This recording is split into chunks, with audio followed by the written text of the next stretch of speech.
13 de junio. El 13 de junio la Iglesia Católica celebra a San Antonio de Padua. Nació en Lisboa en 1195, santo franciscano de origen portugués, sacerdote y doctor de la Iglesia. Su nombre de nacimiento era Fernando Martins. Era hijo primogénito de Martín de Alfonso, caballero portugués descendiente de nobles franceses, y de María Tebeira. Estudió en la escuela catedralicia, donde un tío suyo era maestrescuela. Más tarde, en torno a 1210, ingresó en el monasterio de canónigos regulares de San Agustín de San Vicente de Fora, cerca de Lisboa. Allí tuvo como maestros al propio prior Pedro y a un hombre de amplios conocimientos como Petrus Petri, pero su familia y amigos no aceptaron su vocación y trataron de hacerle abandonar.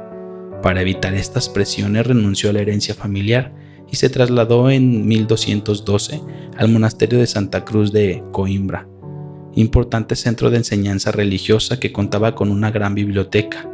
En este otro lugar recibió la influencia de la Escuela Teológica de San Víctor de París, a través de profesores que habían estudiado allí. Tampoco en Coimbra encontró tranquilidad, pues el monasterio se vio afectado por el enfrentamiento entre el rey Alfonso II de Portugal y el Papa Inocencio III.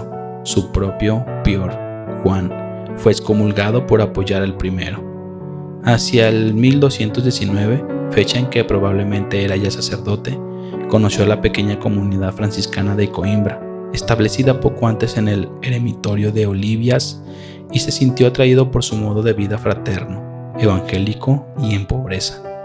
Cuando poco después llegaron a su monasterio restos de los primeros mártires franciscanos muertos en Marrakech, decidió ingresar en la nueva orden que, a causa de su reciente creación, aún estaba poco extendida y carecía de prestigio que alcanzaría más adelante.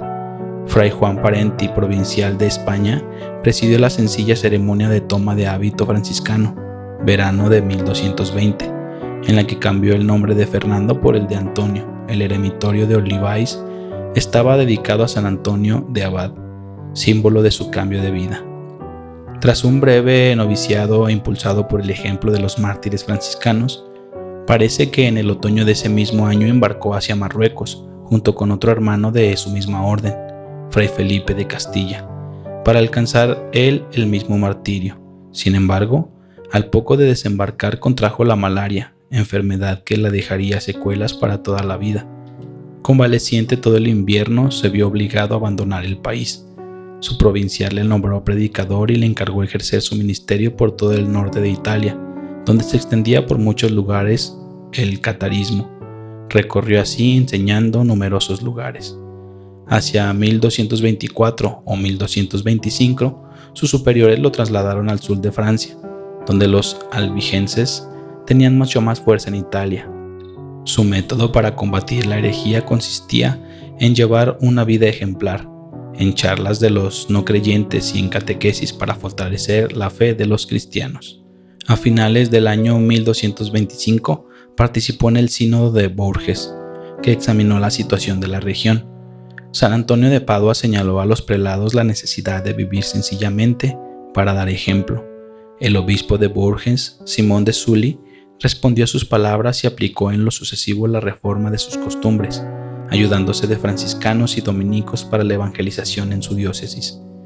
La muerte de San Francisco el 3 de octubre de 1226 le obligó a viajar a Asís como custodio de Limoges para asistir al capítulo general que debía elegir un nuevo ministro general.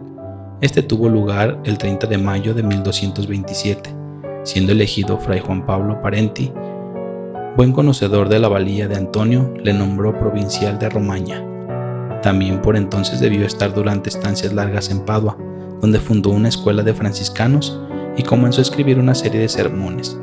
Fruto de su labor fue el aumento de las misiones de predicación y la fundación de numerosos conventos. Después marchó al que sería su último destino, Padua, en el que se entregó con tal ardor que en lo sucesivo a su nombre quedaría asociado el de la ciudad, Antonio de Padua. Se instaló primero en la capilla de Arcella, junto al convento de las Clarisas, pero solía predicar en el convento franciscano de Santa María, extramuros de la ciudad. En mayo, habiendo empeorado su salud por el viaje, se retiró al cercano lugar de Camposempeiro para descansar y terminar de escribir los sermones, pero la gente tuvo conocimiento del lugar en que estaba y acudió en masa a oírle y predicarle consejos. El viernes 13 de junio sufrió un colapso y ante el próximo fin pidió que le trasladasen a Padua. Así se hizo, aunque para evitar las multitudes se detuvieron en el Arsella, donde murió Antonio esa misma tarde tras recibir la extrema unción y recitar los salmos penitenciales. No tenía aún 40 años y había ejercido su intensa predicación poco más de 10. Orador sagrado, fundador de hermandades y de cofradías, teólogo y hombre de gobierno, dejó varios tratados de mística y de ascética, y se publicaron todos sus sermones. Un año después de su muerte fue beatificado. Su culto muy popular se generalizó a partir del siglo XV. Su representación más valiosa se debe a Goya, quien lo plasmó en San Antonio de la Florida. Fue proclamado doctor de la Iglesia en el año 1946. Su fiesta se celebra el 13 de junio. San Antonio de Padua, intercede por nosotros para que seamos fervorosos en nuestra oración y nuestra predicación. Esto es el Santoral. Soy Eri Castillo de Cristos Estudio y te deseo que tengas un bendecido día.